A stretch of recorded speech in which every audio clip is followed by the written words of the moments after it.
నేనే తీసుకొని ఉండొచ్చు, ఈ శాఖలు నా దగ్గర పెట్టుకొని ఉండొచ్చు, ముఖ్యమంత్రి ఏ శాఖ అయినా పెట్టుకోవచ్చు, మీకు అందరికీ తెలుసు. కానీ మంత్రులను సమన్వయం చేయాలన్నా, చంద్రశేఖరరావు సంగతి చూడాలన్నా నాకు సమయం సరిపోదు. కాబట్టి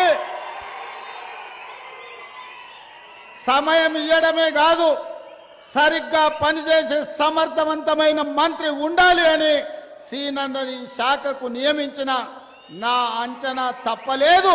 ఇవాళ భూభారతి ద్వారా లక్షలాది మంది రైతుల సమస్యలు పరిష్కరించడమే కాదు, ఇవాళ దాదాపుగా 4.5 లక్షల పేదవాళ్లకు ఇందిరమ్మ ఇల్లు నిజమైన లబ్ధిదారులకు ఇవ్వడానికి ఒక్క తప్పు కూడా జరగకుండా 99.99% ఇవాళ పక్కడు బందీగా ఇందిరమ్మ ఇండ్ల కార్యక్రమాన్ని అమలు చేస్తున్నాడు. అంటే